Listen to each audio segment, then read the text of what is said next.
आखाती देशांमध्ये सुरू असलेल्या युद्धाचे परिणाम आता स्थानिक पातळीवर महाराष्ट्रात पाहायला मिळत आहेत. काल आपण दाखवलं होतं की संभाजीनगर जे ऑटोमोबाईल हबचं केंद्र आहे, देशभरात ओळख आहे, तेथील इंडस्ट्री बंद पडतायत. आता त्या पलीकडे जाऊन जे छोटे मोठे या गॅसवर सगळे अवलंबून असतात, हॉटेल असेल, वेगवेगळे विभाग आहेत, ते देखील आता या पॅनिक सिच्युएशनचे बळी पडतात. आपण सुरुवात करूया. सर, काय सध्या परिस्थिती आहे इंडस्ट्रीमध्ये? कालची जी परिस्थिती होती, तर आज काही कंपन्या बंद पडणार होत्या. आजची काय परिस्थिती आहे आणि आता काही संभाषण होतंय का? कुछ इंडस्ट्रीज अपने सेफ्टी स्टॉक पे आ गए हैं अभी। शायद किसी के पास 2 दिन का स्टॉक है, किसी के पास 3 दिन का स्टॉक है। प्रोडक्शन रैशन किया गया है कि आज हम इंडस्ट्रीज को किसी को 100 यूनिट सप्लाई करना है या किसी को 200 यूनिट सप्लाई करना है, तो उनको शायद 40 यूनिट या 50 यूनिट सप्लाई कर रहे हैं वो। So everybody is using now gas judiciously. Notification ज़रूर आया है गवर्नमेंट का, बट इम्प्लीमेंटेशन कैसे होता है which industry has no clarity yet upon. काय भीती आहे सर? नोटिफिकेशन आलंय, पण ही शाश्वती आहे का, की सहकार्य मिळेल, गॅस उपलब्ध होईल किंवा इंडस्ट्री जी सध्या पॅनिक सिच्युएशन आहे ती दूर होईल म्हणून? देखिए, ये गैजेट अभी 2 घंटे पहले आया है, तो इसको सबसे पहले तो हमको स्टडी करना पड़ेगा। ये स्टडी करने के बाद ही हम एक कंक्लूजन पे उतर पाएँगे, और ये स्टडी करने के बाद हम पूरे इंडस्ट्री में भी इसको सर्कुलेट भी करेंगे एज़ एन इंडस्ट्री बॉडी, और उसके बाद में इनपुट्स भी लेंगे। जैसे हमने अभी इनपुट लिए, जैसे अभी आपने देखा हम एक इंटरैक्शन कर रहे थे इंडस्ट्री से, और आपने खुद ने ही देखा कि क्या सबके इश्यूज़ हैं। किसी के पास में 2, किसी के पास 4 दिन का गैस है। कोई कंपनी है जो अभी बंद होने वाली है, आज ही बंद हो जाएगी, जिनके 7 यूनिट है, जो बड़े-बड़े ओईएम्स को सप्लाई दे रही हैं। सो ये थोड़ी नहीं, काफ़ी पैनिक सिचुएशन हो गई थी अनटिल अनलेस 2 घंटे पहले ये गैजेट आया है इनफैक्ट। और इसको स्टडी करने के बाद में ही हमको मालूम पड़ेगा कि आगे क्या होता है और कैसे हम काम कर सकते हैं, और जो कंपनीज़ हैं वो गैस कैसे सप्लाई करेगी। तुमच्या कंपनीला काय फटका बसतोय सर? काय सगळी ती परिस्थिती आहे? सर सगळ्यात मोठा फटका काय आहे की तरी अनसर्टन्टी आहे. मला किती माल बनवायचा आहे, मला किती लोक बोलवायची आहेत, आणि हे मी कस्टमरला देऊ शकेन का नाही शकणार, का नुसतं लोकांना रिकामं बसून मला पगार द्यायचे आहेत, आणि माझे कॅश फ्लोज कसे मॅनेज करू, हा मोठा प्रश्न आहे. आज सगळ्यात पहिलं हे काय, गॅस 2 दिवसांपासून तर आम्हाला काही मिळालेला नाहीये. आम्ही रॅशनिंग करतोय. जो आमचा स्टॉकमधनं डिस्पॅच होऊ शकत होता तो केलेला आहे, आणि जो स्टॉकमध्ये आमच्या मटेरियल म्हणजे गॅस आहेत त्याच्यातनं आमचा आजचा चाललेला आहे. आत्ता जे हे गॅजेट नोटिफिकेशन आलंय ते जर इम्प्लिमेंट झालं आणि पुढच्या 2 दिवसात आम्हाला मिळायला चालू झालं तर परिस्थिती ही कंट्रोलमध्ये राहील. पण 70% म्हणतायत, तर 70% मिळाला तर आम्हाला काही थोडीफार पर्यायी योजना करावी लागेल. त्याच्यामध्ये आम्ही कसं काम करू शकतो ते बघू शकतो.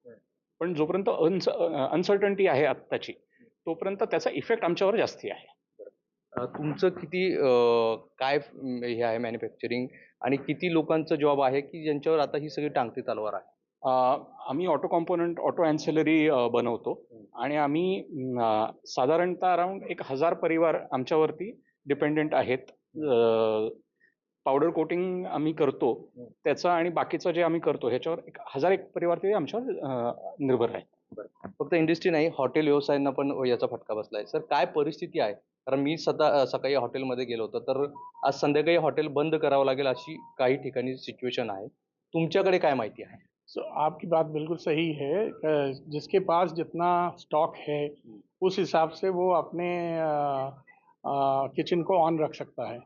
जिसका 1 घंटे में ख़त्म हो रहा है या जिसका आज शाम को ख़त्म हो रहा है, किसी का कल ख़त्म हो रहा है। सो प्रैक्टिकली ये 1-2 दिन में सभी का ऑलमोस्ट ख़त्म हो जाएगा, क्योंकि कोई ज़्यादा एलपीजी को स्टॉक करता नहीं है। बुकिंग हो रही है, तो कुछ आंकड़ा बता सकते हैं कि मिनिमम कितने होटल को अभी संभाजीनगर में फटका बैठ सकता है? नहीं, ऐसे अगर आप कहेंगे तो ऑनलाइन ऐसे रियल टाइम पे ऐसा इन्फॉर्मेशन हमारे पास नहीं आ रहा है कोई भी, बट डेफिनेटली इतना पक्का है कि इस चीज़ को सिर्फ मुश्किल से 2 या 3 दिन तक कोई ज़्यादा इसको अपने आप को संभाल सकता है, नहीं तो इसमें तकलीफ बहुत आएगी।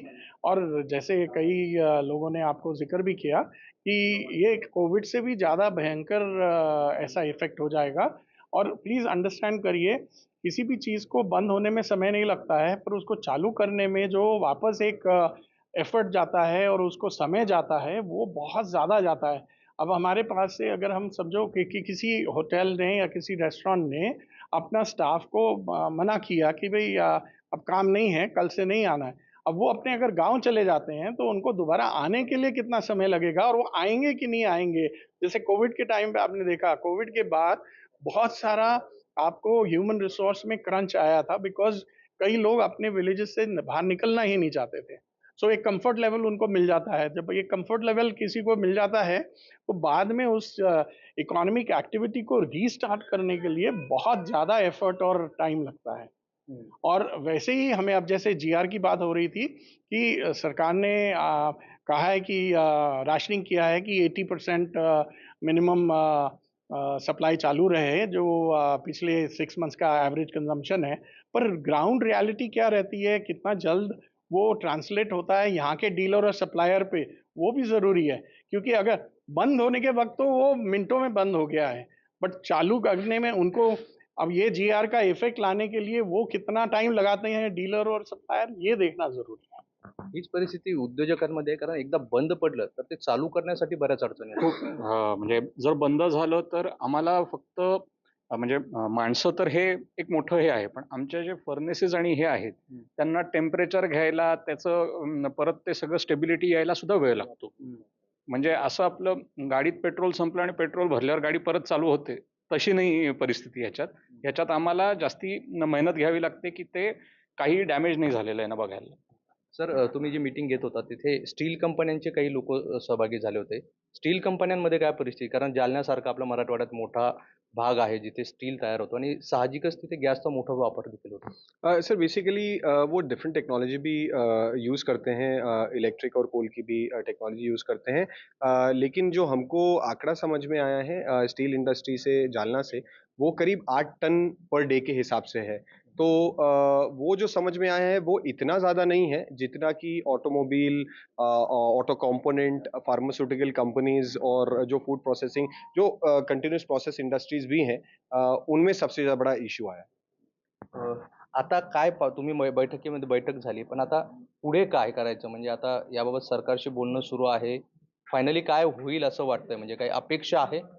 सर डेफिनेटली जीआर जो आया है उससे एक रे ऑफ होप तो मिली है। अब उसका इम्प्लीमेंटेशन कैसे होता है एक्चुअल ग्राउंड लेवल पे, दैट इज समथिंग दैट हम लोग सब रुके हैं कि या तो सरकार एक प्रेस कॉन्फ्रेंस लेके एक क्लियर डायरेक्टिव दे दे कि हाँ इस तरीके से हम उसे इम्प्लीमेंट करना चाहते हैं, ताकि यू नो एवरी इंडस्ट्री है, चाहे जो लोग हैं या डीलर डिस्ट्रीब्यूटर्स हैं, कंपनीज हैं, उनको एक क्लियर डायरेक्टिव मिल जाए कि काम कैसे होना है। और इससे क्या होगा कि इंडस्ट्रीज जो भी हैं उन्हें क्लियर अपना प्रोडक्शन प्लानिंग करते आएगा।